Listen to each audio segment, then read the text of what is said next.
I've been told by everybody up on this roof that they're all off the roof. I am on the roof of exposure 4. Got fire through the roof of the fire building in the entire rear section. Now remember, given the payday, has he been accounted for? Okay. 610B. That was the mayday. 610B.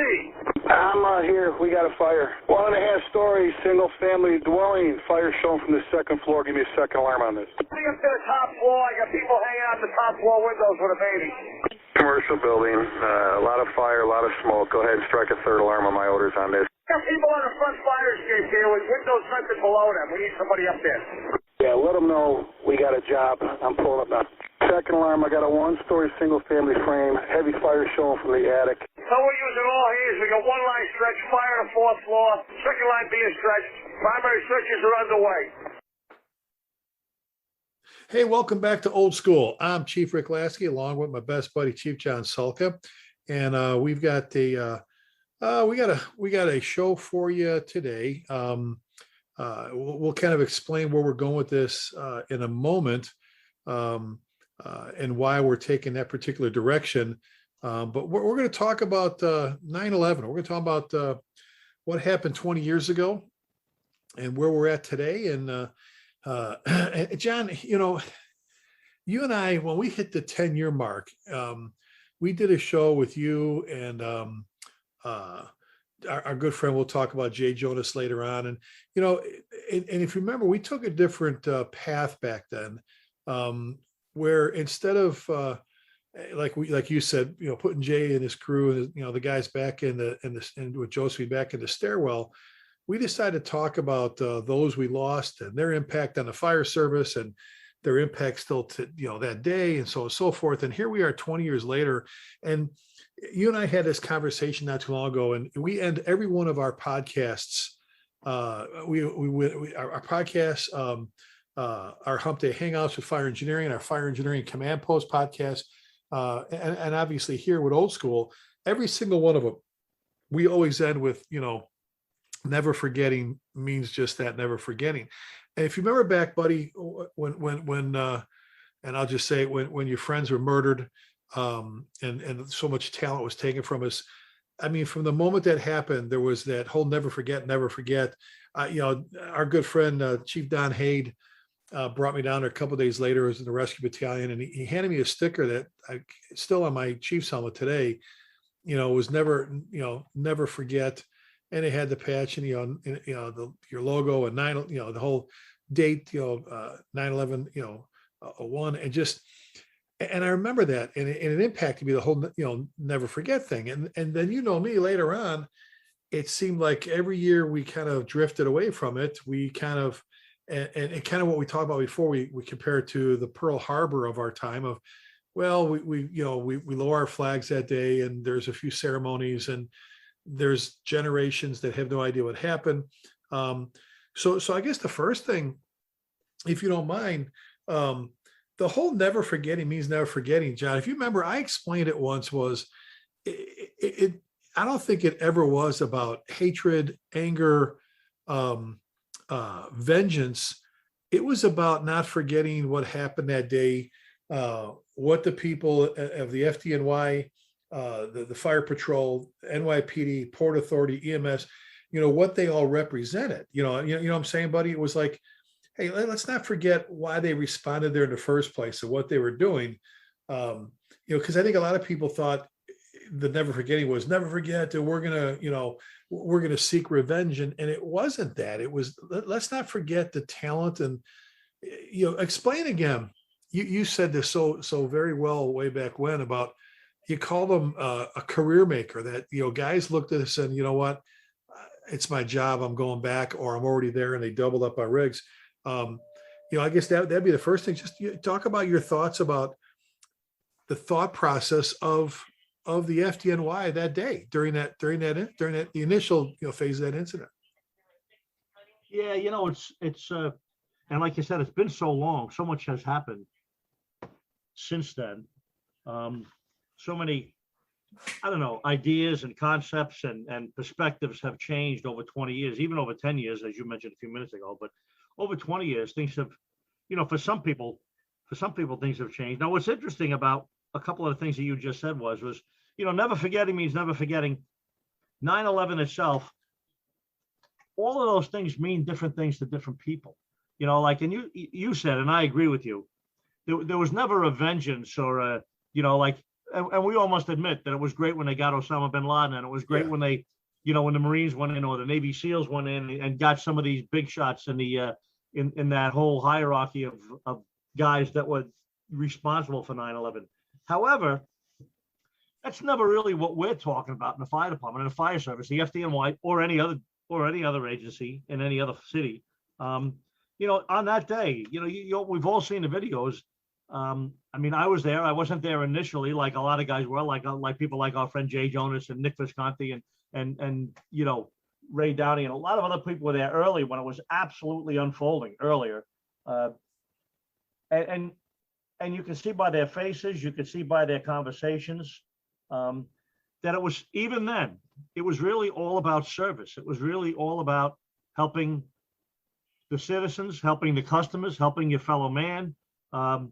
I just saw one of the specials on TV. It was a multi-program series, and Jay Jonas was on it a couple of times. And my wife happened to catch it on TV. I didn't see it like I was waiting for it and watched it, but we saw it because it was on. Anyway, Jay Jonas at one point spoke about being there in the lobby with a couple of guys, Jerry Nevers being one of them by name, and how a couple of guys or somebody, and it doesn't matter who, in a small group of guys that he was standing with at that moment said, man, you know, this is getting bad. Some of us might not get out of here today, you know? And they all, I don't think suddenly realized it, but somebody finally said it. And again, this is my interpretation. And they all sort of acknowledged it and shook their heads. And they, even at that point, I remember hearing Jay say this. He said, and at that point, we went around the circle and shook each other's hands and said, good luck, brother. You know, I hope we get to see you later, you know? And that was just the lead up. But the point is, and then he said, okay, 6 truck, let's go. We got work to do. And off they went. And off everybody went. Everybody, all the companies that went up there, Squad 1, Rescue 3, Rescue 2, you know, 10 engine, 10 truck, all the companies that went up did the same thing. Let's go. No stragglers, no discussion down on the lobby. Gee, I'm gonna go. No, you guys go and we'll stay down here. There was nothing. There was no yelling. There was no screaming. There were no debates. There were no issues. Everybody got their stuff and went up. And I'll tell you, like I've heard say many times by many people over the past 20 years in describing 9/11 and post 9/11, some guy said it was, you know, the most tragic, saddest day in their career, but it was also one of the most inspiring and proudest days of their career as well. The way they saw everybody perform that day, and I couldn't really agree more. I really couldn't find any words that better describe what happened that day than that. Then it was probably tragic, most tragic, but also, you know, one of the most proud days we had in the FDNY. Well, and I remember saying, John, if you remember, I mean, from the beginning, when this was all unfolding, I remember saying, I remember talking to my guys, and I got pretty loud, and I'm like, if you're not proud of what you do right now, if you're not proud of and selfishly, we'll just talk about the fire service, because we know, you know, a bunch of Port Authority cops got killed, and NYPD cops and EMS workers, so many other wonderful people and public servants. But selfishly, just speaking about the FDNY, about the fire service, I said, if you're not proud of what you do, you know, there was no yelling, there was no hollering, there was nobody out of control. After the first collapse, there were some elevated voices. I mean, my God, you know, 110-story building just collapsed, and people were missing, and radios weren't working right and stuff like that. But I don't know how you couldn't be proud at that moment, and the days, weeks, and months afterwards. And here we are 20 years later, as to how, like you said, John, the fire service and the in this particular case, the FDNY, because they said we're going to talk a little bit about the Pentagon and Shanksville, about some folks there. But you're so right. It was a horrible tragedy, horrific. Everything that happened, and your heart hurts over it, and the people that were stolen from us, the talent. But and I want to go back in time. I remember watching you in a news interview. I think you know where I'm going with this. I watched you in a news interview, and the question was, and people used to ask it all the time, but this news interview was, they asked Chief Salka, they said, So where do you go from here? You know, I mean, are you guys ever going to recover? Is the FDNY, you know, ever going to recover? I mean, where do you see yourself in the future? And I remember you made this little, like, I don't want to call it a smirk, you know, like a little sideways little grin.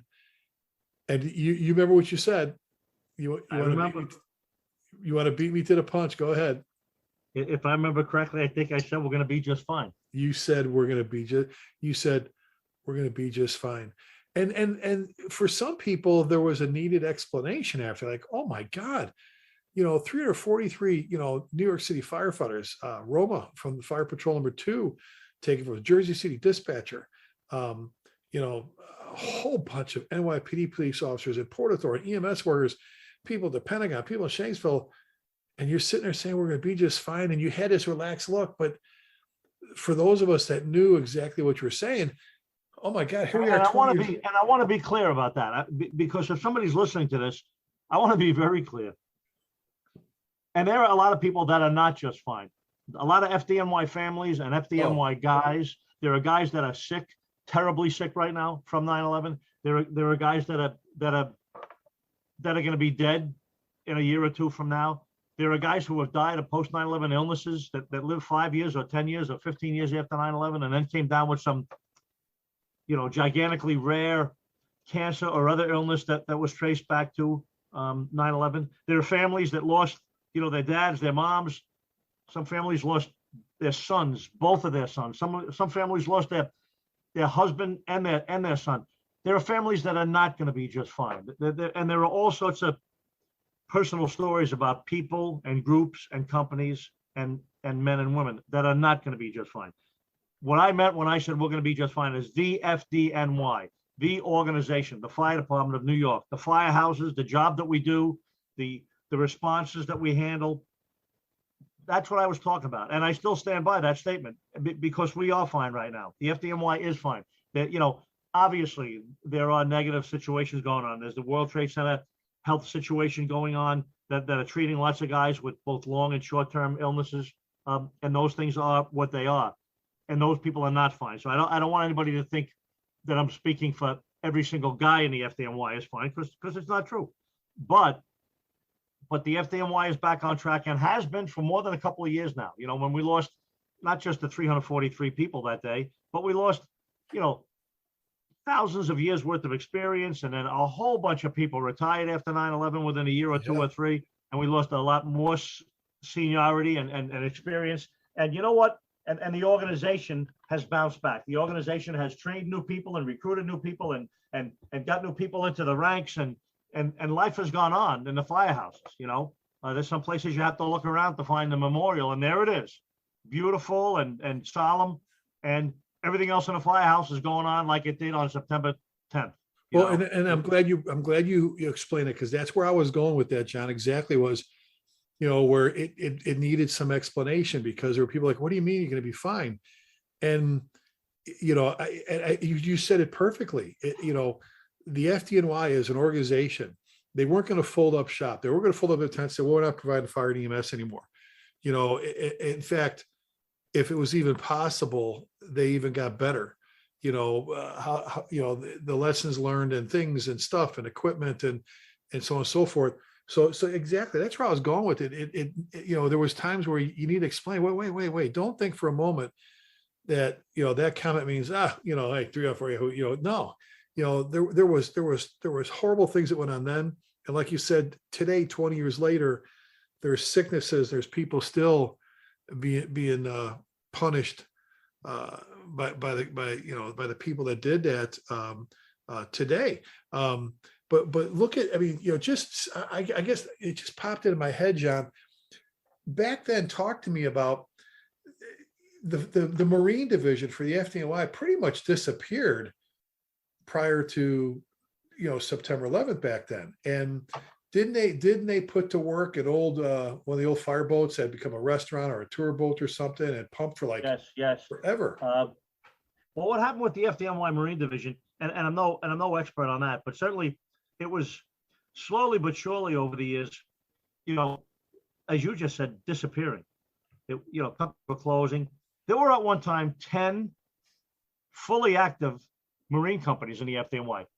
Fireboats with captains and lieutenants and firefighters and the whole crew, the whole shift, all over the city, Manhattan and Brooklyn and Staten Island. And over the years, obviously the workload of those boats diminished because the port of New York, the harbor, New York Harbor, the number of ships and the number of working piers all greatly diminished. Right, a lot of those right. companies started doing business in a different way with containers and from different locations and a lot of the old-fashioned way of ships coming in and being loaded and unloaded and all the hazards that came with that sort of evaporated and disappeared. There were not miles, but hundreds of vacant, empty piers. We used to have big pier fires when I was a young firefighter in the late 70s, early 80s. There were 4 or 5 alarm pier fires. 5 alarm pier fires, and Rescue 1 ended up developing an under pier firefighting team where they would float under the water with scuba gear on and hose lines to try and get the pier from underneath. And anyway, as a result of the runs and the work and the piers and all that diminishing, so did the fire companies. We didn't have it. We were down to like 2, maybe 2 active fireboats. One had recently been sold, so they had 2 active fireboats, and there was a third one that had recently been disbanded or sold to be replaced. And it was still floating. It was still in service. It was in Midtown somewhere, and a group had bought it. And it was not a party boat, but you could rent it and go out. And they had a large tent on the back, and you could have a wedding on this boat. It was almost like a small ship. Believe it or not, the guys that bought it were retired firefighters. They started that thing up, and they went down to the World Trade Center that day, and they tied up, and they went into pumps, and they supplied water for, oh God, whether it was 24 or 48 or 36 hours, I can't quite remember, but it was days. They actually pressed them into service. It was an off-duty, a retired fireboat. So that's then. And now since then, and I couldn't quote it because I don't remember, but it was certainly when I was on the job, and I'm retired now 9 years, but it was when I was on the job. The whole Marine Division was reborn. They have dozens of boats now, dozens of the big boats. They got 2 gigantic boats, the Firefighter 2 and the 343, 2 big, gigantic, modern ships, firefighting ships that have all sorts of electronic and logistical and water and foam and hazmat capabilities. And then they have dozens of other medium-sized boats. You're talking in the 30, 40 foot range, pretty big boats, rescue boats that can go out and make water rescues and do firefighting in smaller venues. And then, a bunch of smaller boats as well. There's a Marine battalion that has a boat that goes out and can do the work of a battalion out in the harbor. So the Marine Division has gigantically bounced back and evolved as a result of, I don't want to say the poor performance because there wasn't a poor performance. They performed very well for what they had been reduced down to before 9/11. But the need became obvious on 9/11 that we needed to resurrect the Marine Division to be a viable arm of the FDNY. Well, the Marine Division was one area, like you said, and you look at, I guess I look now, and granted, there would have been some progresses made with protective clothing and everything, regardless, because that's the fire service. If you look at what we wore 100 years ago compared to now, and I mean, we're always looking to improve and get, well, how can we get better? And so, but there's so many things that changed within the fire service as a whole, and especially in the FDNY after that. Well, I'll tell you another thing. Apparatus, apparatus. We would, gigantically. We took a big hit on apparatus destruction on 9/11. Engines and trucks and chief's cars and special units, rescue trucks. And there were a couple that never found, right? There were a couple that were destroyed beyond being found. Yeah, they probably found pieces of them, but I don't know if they ever put them together. There's still pictures of apparatus, and I think there are still some damaged apparatus stored in a couple of different places. But the point was, it left us dramatically short-handed on apparatus. Not like we couldn't perform duties every day, but where you normally had this many rigs and then this many spares, etc. A lot of that got used up. A lot of the spares had to be pressed into service as active units again because so many rigs have been destroyed. Well, that's all been obviously, and McDonald, who ran the shops back then, did some job over the course of a couple of months in the first year. And again, I don't know the exact time period, but he did a great job restoring the fleet. And not only did they restore the fleet, they made some changes to the fleet. Like engines carry 2 or 3 sections of hard suction now, right? Whereas Right. engines used to have like one soft connection and one hard connection. You couldn't even draft with it because most places you couldn't reach the water. And now every single engine that is produced and put in service is capable of drafting from almost any drafting site in the city. Again, another assurance of water, even if we lose our domestic water supply. Tower ladders, engines, but in addition, they reinforced we now have reserve engines and reserve truck, not spares. Spares are rigs that are used and in decent shape, and they hold them in reserve and not reserve. Yes, a spare unit. And when a rig breaks down, they can be pressed into service for a day or a week until that first line rig is repaired and put back to service. These rig are reserve units, the 500 series for engines and 700 series for trucks. And they're fully equipped. They're ready to go. They're in a firehouse stored, full of fuel, SCBAs, tools. Everything is stored in a big gigantic toolbox right there in the apparatus, all locked up. And nobody grabs stuff off that for other rigs. No, because it's all locked up. It's all locked up. The hose is on the engines, but the rest of the stuff is all pretty much secured. And nobody would anyway, because then you're defeating the purpose. Right. But should something gigantic occur, even if it was civil disobedience or rioting or whatever it could be, never mind a natural occurrence like a hurricane or a terrorist incident, the FDNY can press into service 10, 15 engines, 10, 15 trucks with the snap of a finger.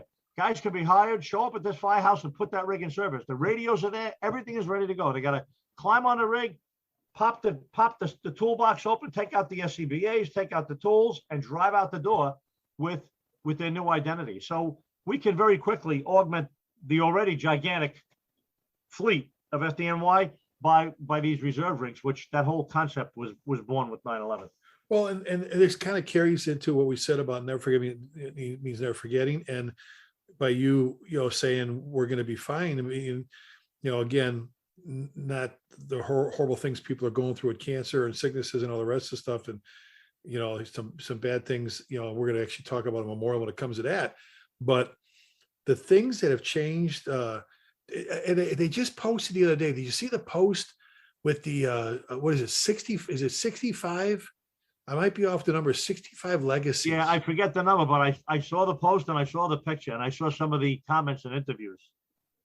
Oh, it was just, and I was looking because, and obviously, I mean, I lost some good friends, but obviously nowhere ever will be close to what you lost in friendship and coworkers and peers and, subordinates and bosses and so on and so forth. But, Kevin Smith's daughter, Kevin was with the hazmat unit. And I remember him coming to the University of Illinois to do the, when Eddie, you heard me tell a story about Eddie Switowski, God rest his soul. He was killed in line of duty up in Comstock Township, Michigan. Talked me to go into that chemistry for hazardous materials for a firefighter. I'm like, what am I doing here? And one of the National Fire Academy adjunct instructors was Kevin Smith off of Hazmat One. And oh my God, did we go back and forth with, his New York accent, everybody's Illinois, Chicago accent. I remember him walking in, John, real calmly, went up to the dry erase board and he wrote, "This is a burrow. This is a burrow. This is a roof. This is rough is what your dog says. Roof is what we ventilate." And he went back and we were rolling. He was going back and forth. And I remember I was pretty frustrated because I didn't take chemistry classes in high school. So I was struggling. And he spent so much time with me. He was just awesome. People like him and one of his bosses, Jack Fanning, the battalion chief, but his daughter's on the job as well as a bunch of, the picture was pretty dramatic. And I will say this, if I can use that word, and I don't mean it the wrong way. It was kind of cool to see the legacies of firefighters, how proud they have to be, as you say, on the top floor, to be going, my kid's on the job now. My kid, just carrying on, everything. What a great post that was. The other day, I thought how wonderful that, and you guys, you guys do like, what's it called? Like your legacy program or whatever for firefighter, police officers, kill line duty. There's some preference there points wise, when it comes to testing, right? Once they pass. Right. If a guy takes a test, he gets an extra, they call them legacy points, an extra 5 points. And what I thought was really great about that whole legacy post and the issue of legacy people, sons and daughters on the FDNY.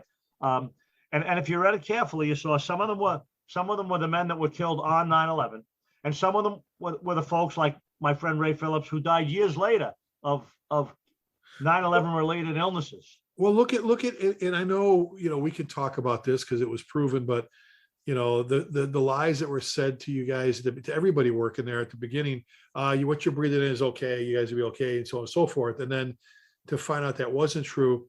And you do a presentation on it, that I've sat through oodles of times, where you talked about, okay, it was a 16-acre site, 7 World Trade Center buildings, the buildings surrounding it. And then you talk into the hundreds of thousands of square feet of glass, concrete, furniture, everything. And it was all pulverized. I remember you talk about, you may have found a shoe, but you didn't find a table leg, a desk leg, a chair. You didn't find anything. So the clouds that everybody saw on TV was that was pulverized concrete. Some of it was human remains. It was furniture. It was everything you could think of that you guys were breathing in then and breathing in later. And now the repercussions, the numbers are going to well exceed the 343. And I think it already has on the police, on the NYPD and Port Authority, because their numbers are a little bit smaller. The effects and some of it, John, not just being the horrible cancers that people are getting, all kinds of cancers. There's so many sicknesses, guys' lungs that just are giving out, and things just, that back then you're so passionate about wanting to make a difference. After everybody was gone and you knew that it was a recovery, now you want to do the right thing and get everybody home to their families, that kind of stuff. And, and granted, there were face masks, the hell, look at what we're going through right now with COVID and whether masks work or not and all that stuff, let alone what you guys were wearing back then, if anything, at first. Right now, it just breaks your heart to see. And I guess, I'm kind of bouncing around here with it because I always get emotional talking about this, but, if we stay away from, the horrible events that unfolded like that day, like we talked about with Jay a while back, let's not go back into the stairwell.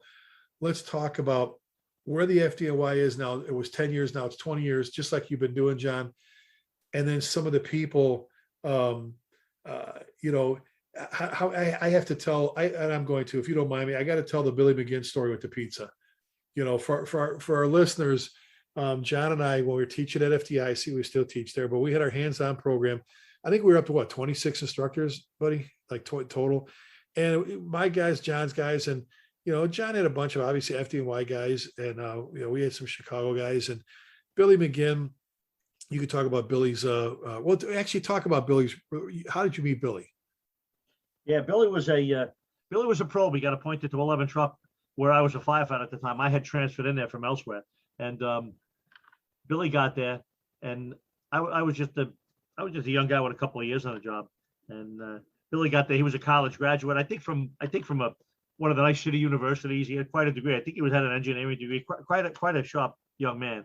And of course, I was like, who's this young punk? He's got a college degree, and go wash the rig, young punk. Anyway, he'd come in the kitchen in the morning, with a bag of bagels and put them on a table and take a jacket off and sit down. I'm like, what are you doing? I'm going to cut up some bagels for the brother. No, you're not. You're going to go check the rig. Get out there, check the rig, bro. We had a rocky start, but we ended up hitting it off very well. And we followed each other around. So, I eventually left rescue. I left 11 truck and went to Rescue 3. Got promoted out there and went to a squad. He left 11 truck and went to a squad as a firefighter.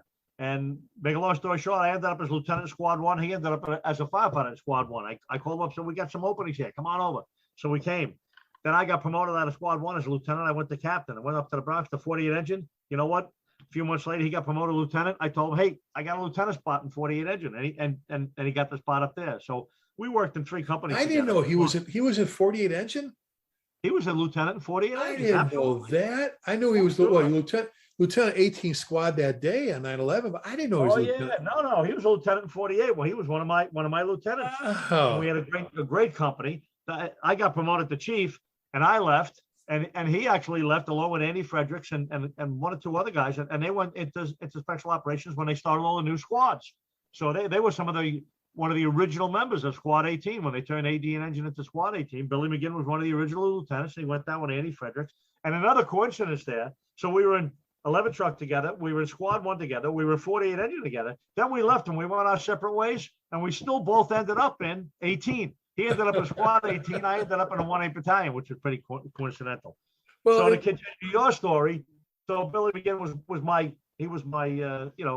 not my protege. He was one of the young guys that I worked with in several different companies. We were very, very same-minded on a lot of things. And of course, he liked he was one of our instructors down there at the FDIC.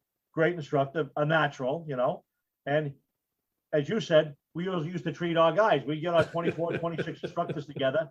And at the Hampton Inn, they had a second floor, like a social room with a TV. And we would do Buca's Sunday night, and then the Hampton Inn room on Monday. The Hampton Inn, we'd order a bunch of pizzas, and everybody would bring, coolers with beer and soda and ice and stuff like that. And Billy McGinn always loved that pineapple. Well, and it was funny because Richie Blattis, your buddy Richie Blattis, used to tell the story because I remember watching it unfold, where you and I would order like 600 chicken wings and like 25 pizzas, and the guys would do their beer and stuff because you and I don't drink. But anyway, and they're going through the boxes, and Billy opens up the box. I remember he opened up the box. He's standing with Richie, and he goes, "Who the F put pineapple and Canadian bacon on my damn pizza?" And he takes a bite of it. Remember, he takes a bite and he goes, "Hey, this shit's pretty good." And so every year after that, remember Richie would go, "Hey, we got to order a Billy pizza. Don't forget to order Billy pizza." He loves that pineapple and ham on the pizza thing. So we always had to make sure we ordered a Billy pizza, and coincidentally, John, when we did our 1 year 9/11 memorial in Louisville, Texas, and after that, a bunch of the pizza places in town decided for that day, and on September 11th, to rename their Hawaiian pizzas the Lieutenant Billy McGinn pizza, and the proceeds generated from the sales were sent to the FDNY, the Burn Foundation, who I think what you even helped me pick that. Nice. And so it was kind of, I had to explain, we did our memorial, and I mean, Billy Goldfeder was there, and Chief Killen, the President I Chiefs, was there, and we had obviously a huge turnout to pay tribute to those that were lost. And at the very end, one of the things I want to talk about Billy is I'd ask people, I know it's morning and we'd like you to stick around for some coffee and, some water and, some we've got, some things to snack on, but we also want you to join us in a slice of pizza, of Billy McGinn, Lieutenant Billy McGinn pizza, because they sent over like 30 boxes for people. It was just, and I think of that story and I smile. I'm like, we were eating Billy McGinn pizza in Louisville, Texas. And it all started because someone ordered, and Richie's the one that ordered, he ordered the pizzas for you. He's the one that ordered the damn, I still can't come to grips with Hawaiian pizza. Who puts pineapple? And I got to tell you, to this day, if I go somewhere and I see pizza with the pineapple on it, I just think of Billy McGinn. I think of him probably a dozen or 2 dozen times a year just on that account. Never mind all the other times I think about it. Well, and I remember we've told that story umpteen times, and I talked about Kevin Smith and going back and forth with the Chicago versus New York accents when he came to U of I for the hazmat class, and we've talked about Patty Brown before, and my friendship with Chief Dennis Cross when he was in the 57 Battalion with John Cullen. We've told that story of me riding on 235 engine and going to like 14 fires in 12 hours, and 2:30 in the morning. Remember John going, "Hey Rick, show my guys a handcuff knot thing, from the Save the Handcuff." And I said, "The Nance drill thing." And I remember 2:30 in the morning, Chief Cross is standing there in his bunker pants. And John and his guys are yanking guys up through the pole hole in the firehouse, through the fire pole hole, doing that. And obviously Chief Cross, he was acting deputy that day, right? He was acting deputy. Yes, he was. He was the only deputy killed. Yes. Yeah. And what a wonderful. I got to tell you another Dennis Cross story that I may or may not have ever told you before. So the first time I ever rode on an FDNY rig was a 102 truck, ladder 102 in Brooklyn. My neighbor, Louis Garcia, who was a firefighter there at the time, and later went on to be a firefighter in Rescue 1, and then started taking tests with the fire marshal, became a fire marshal, then became a lieutenant, then became a supervisor fire marshal. He went back and forth. He ended up as the chief fire marshal.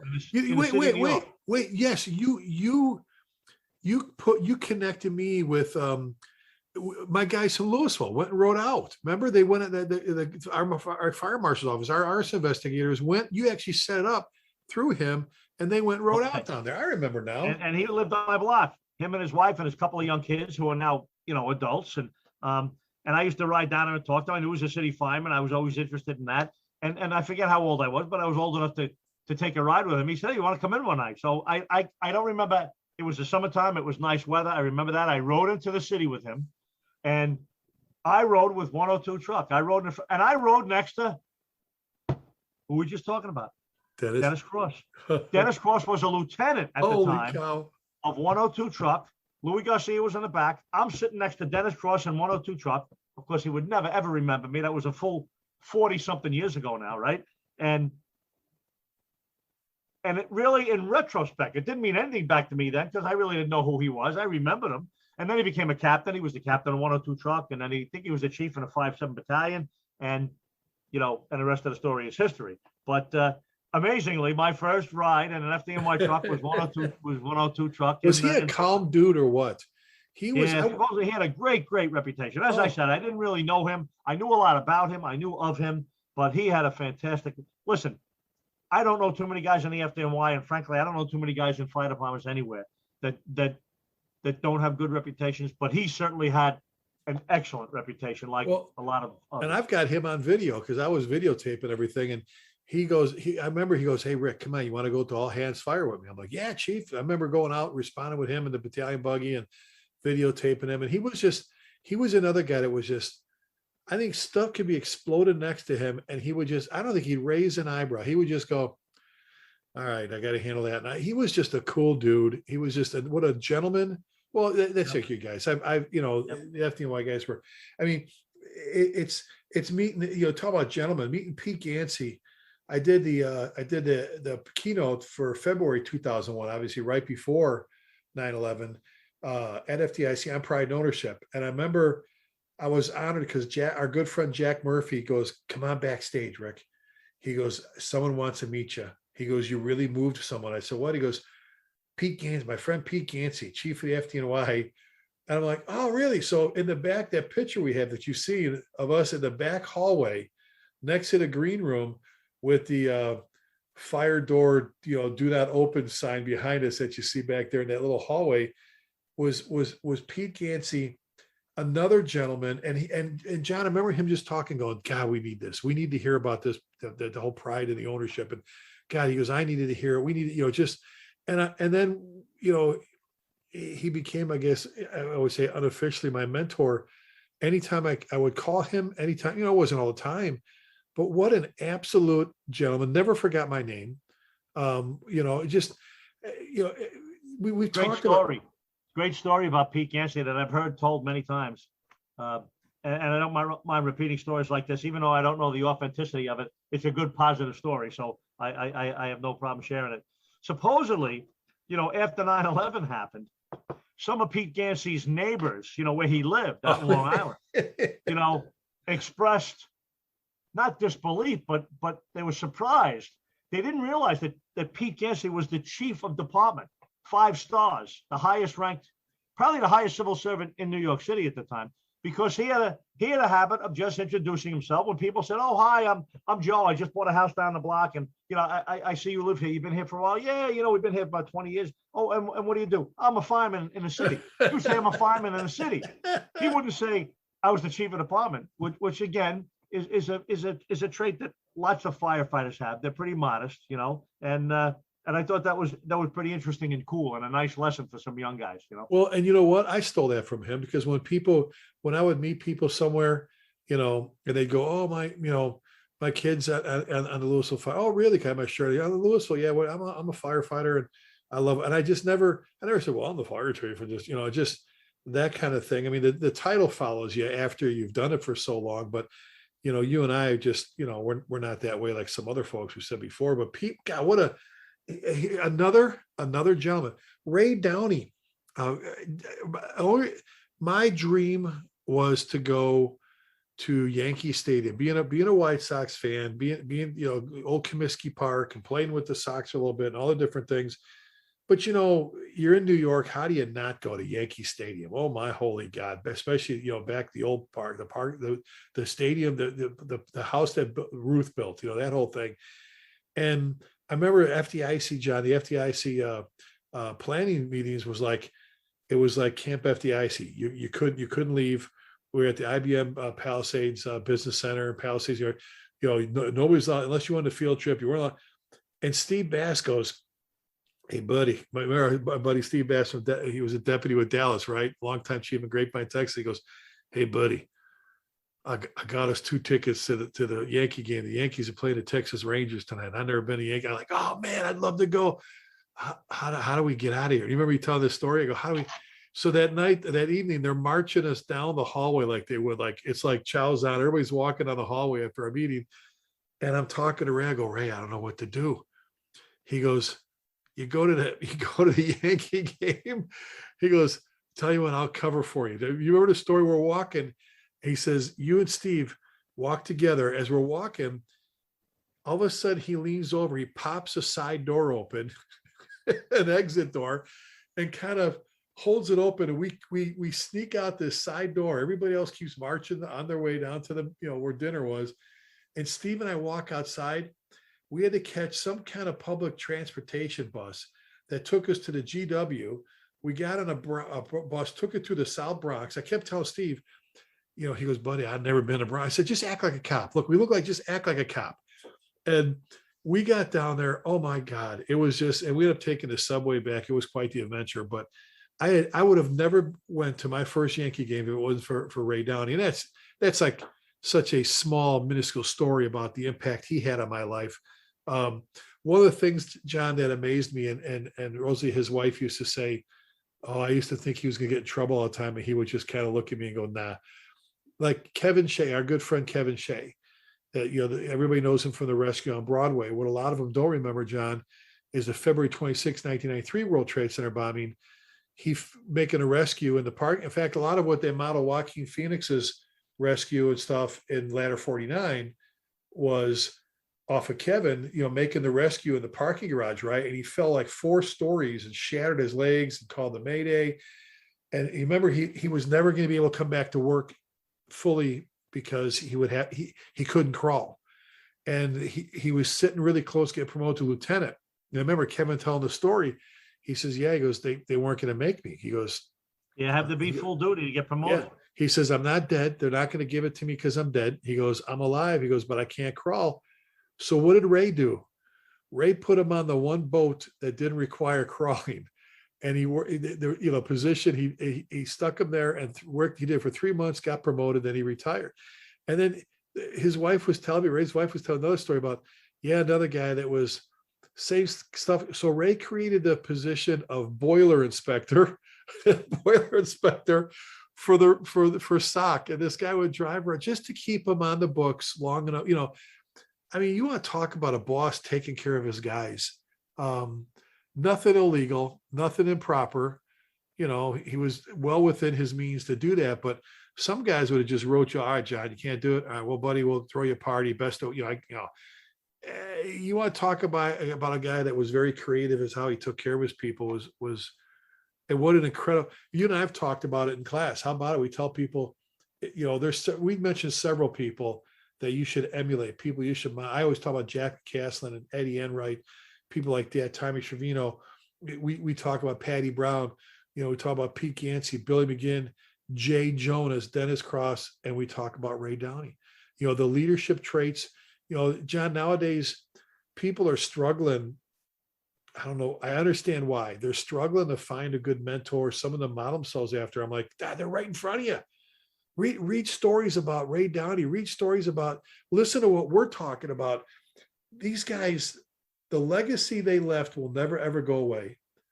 Andy Fredericks is still teaching. It's 20 years, John, and Andy Fredericks is still teaching. 20 years, John, and he's still teaching the fire service. The legacies that are out there, your friends, my friends, mentors, people I was honored to call friends and mentor. it's unbelievable. Here we are 20 years later, and they're still impacting the fire service and people around. And let me just throw this in there. So you talk about Ray Downey, you talk about Pete Gaines, you talk about Billy McGinn, talk about Andy Franks, talk about Jay Jonas. Jay's still with us, obviously, thank God. And Dennis Cross.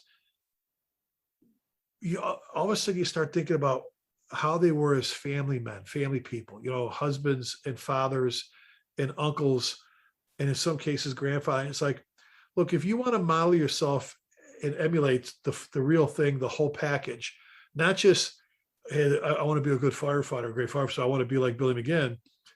You want to be a great father. You want to be a great father, then you need to be like Ray Downey. You want to be a great husband, you have to be like Andy Frank. You know what I'm saying?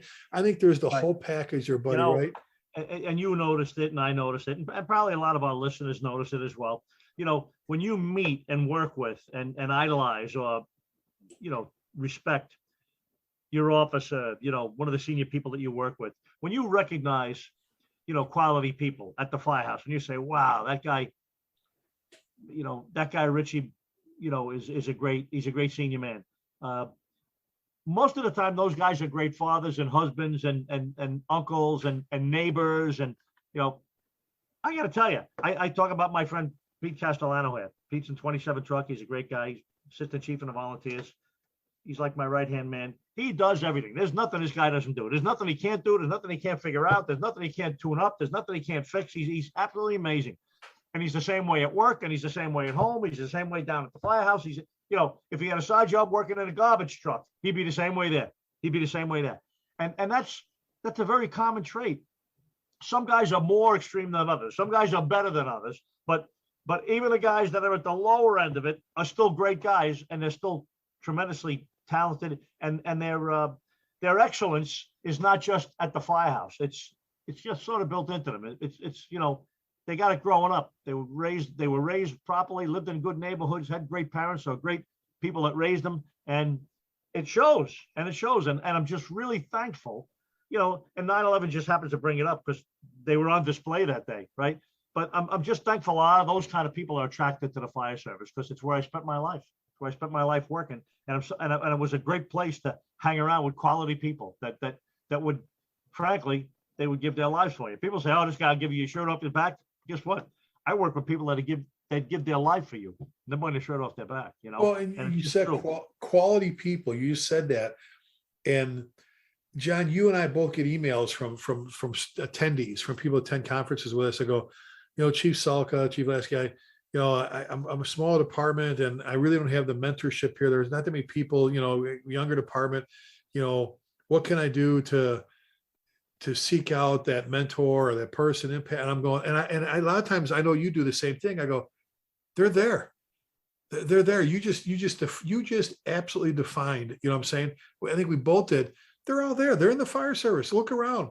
There's incredible moms and dads and husbands and wives and brothers and sisters, like you said, people that wouldn't just give you the shirt off their back, but would give their life for you, absolutely incredible people. And sometimes I think we get caught up in the whole, super sensitive, get all butthurt, personal feelings, stereotype. Everybody's got the tattoos and the t-shirts and the whole brother sister thing. And you've heard me say sometimes where I've said some people can find the word brotherhood, and there's a her in my brotherhood. They couldn't find the word brotherhood with two hands, a flashlight, and a seeing-eye dog. They all talk of a game.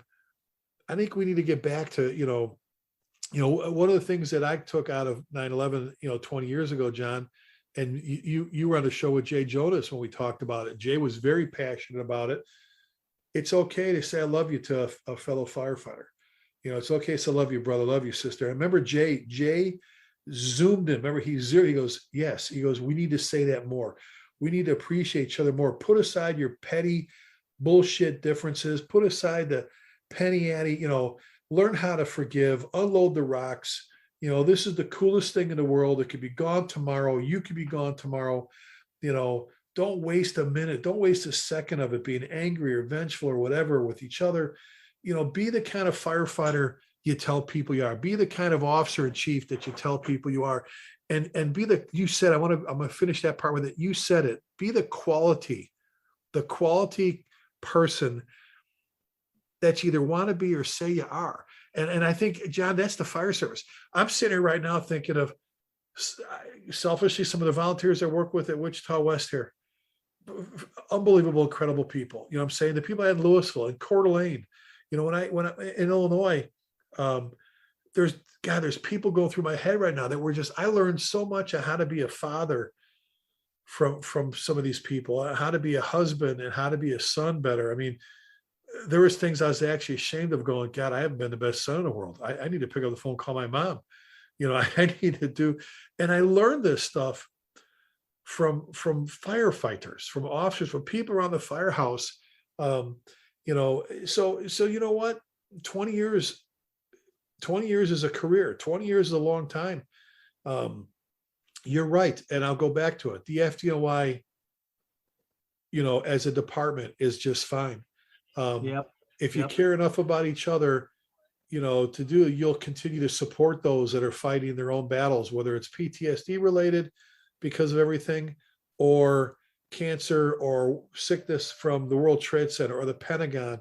You know, it was horrible what happened at Shanksville. I mean, that whole day, you know, at the time, and we need to get back to it, made us better as a country, John. You know, people saw the sacrifices that were made and felt the hurt and said, we got to be a better people. We got to be better at what we're doing. So I guess my thing as a firefighter, you know, if we had a group of people sit in front of me, that would be my thing. Sit down and reflect for a moment. You know, hold off. You know, next time you get ready to put that T-shirt on, think about what it represents and the people it represents.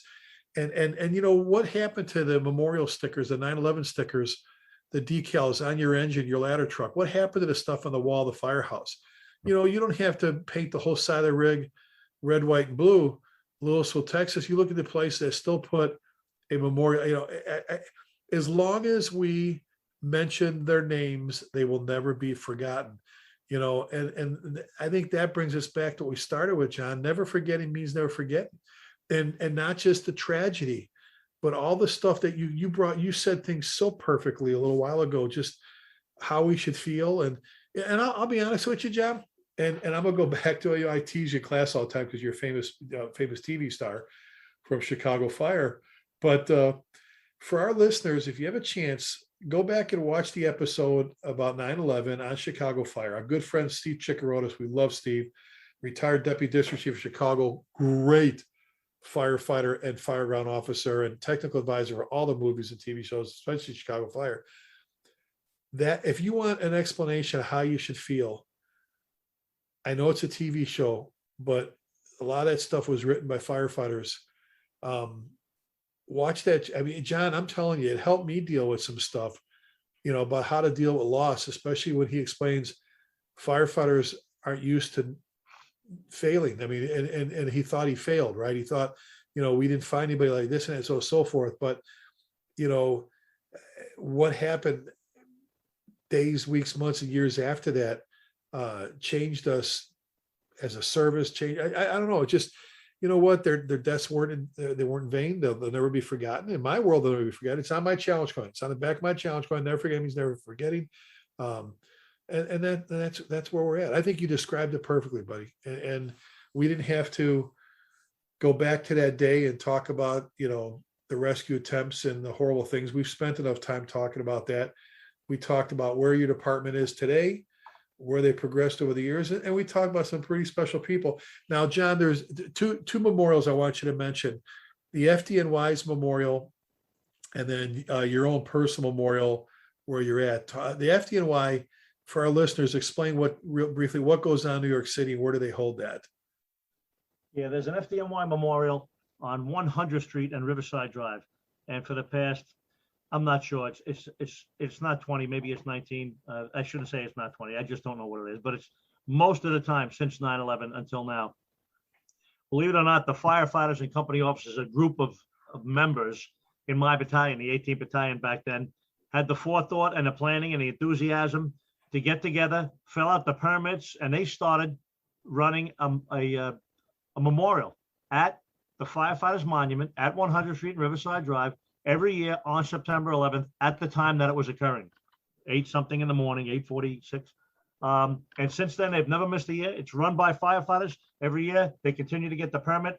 If I have it correctly, if you had the permit last year, you get first shot at getting again next year. If you miss a year, then it's up for grabs or whatever. But they've never missed a year. They have all the flags. They made their own podium. They have their own music. They have connections with the Marines. Obviously, Wally Powers was a lieutenant colonel in 58 Truck, firefighter from 58 Truck. He's got a connection. We have a whole contingent of Marines that show up. Some staff chiefs show up. Most of the union officials show up. Families show up.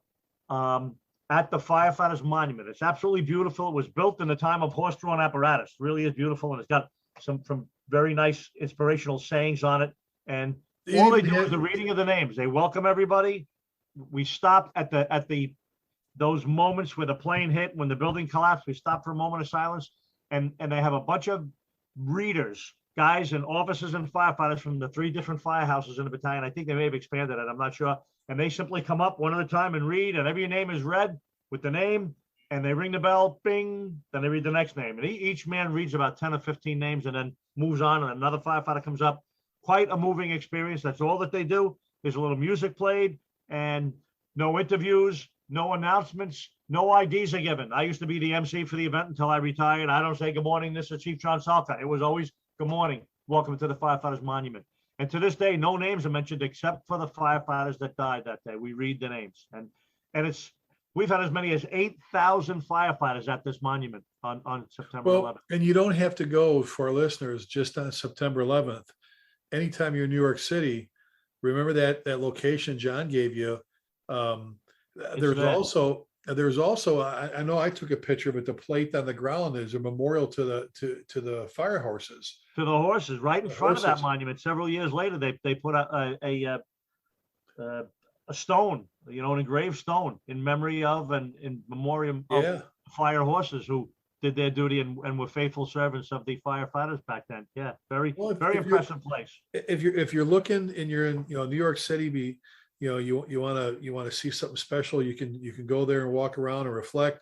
You can go to the memorial down in the World Trade Center Memorial. You can go down there and walk the site and reflect and pay tribute at the fountains. John, your memorial, you guys conduct your memorial in Washingtonville, and explain briefly that whole memorial as well. Well, there was a memorial constructed in Washingtonville, and it was up almost a year to the day on the anniversary of 9/11. The original group that started, which I was not part of, but I later became a part of that group and joined their efforts. They did fundraising, they did planning, they did acquisition of the land from the village, designed the monument, had it ordered, and of course the fundraising was a major part. It was over $100,000.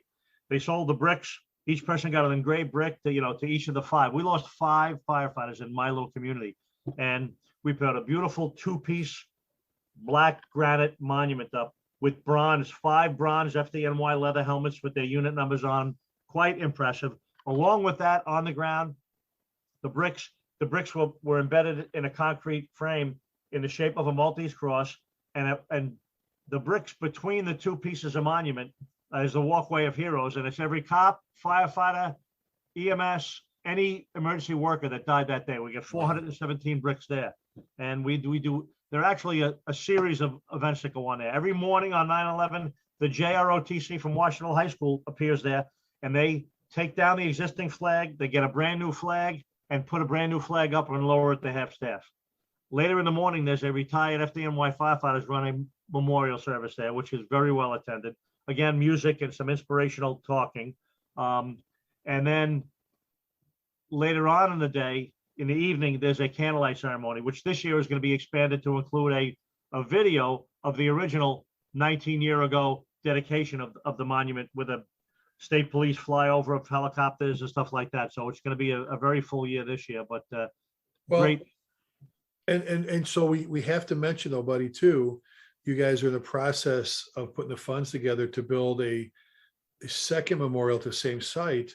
Yes, the second monument is being constructed, being built. It's already designed and laid out, and it's going to be put on the same site, a little distance away from the original one. And it's in the shape, but smaller, of the original one. And it's going to have the names engraved on there of the firefighters from our community that are dying of post 9/11 illnesses, including my friend Ray Phillips. There are 2 detectives, or maybe even 3 police officers on there now. And our group takes the names when names are submitted, and we verify it with the police agency or the fire department that they in fact were there and all that. So we're in a process of funding and raising money and having the actual stone constructed and cut to be put in there. Well, besides them actually just writing a check, if they just want to write a check, because obviously we never mentioned that. You can, if you want to make a donation, you can make a donation, but you guys are also selling 20th anniversary 9/11 coins for the memorial. Right, and the coins are specifically for that second monument, for that second piece of stone that we're putting up there. And if anybody wants to donate to this cause, there are no salaries, there's no money to anybody. The money goes into a community foundation fund, and the only place that money goes is either maintenance of the monument, upgrade of the monument, and in the case of these coins, this money is going to be used specifically to build and construct the new monument. And it is www.wbgny911.org. So that's the site. You can go in there. Once you get on there, you can either just donate or you can buy some coins and they're mailed out to you if you buy them. And that's a fundraising specifically to build a post 9/11 illness line of duty monument.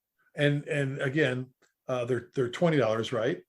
$20 coins. And we actually have some 10-year coins left over. We did the same thing in the 10-year anniversary. We have a small amount of 10-year coins as well left over, and they're $10. They're not even advertised on there, but you can make a note on there. You can request a 10-year coin as well.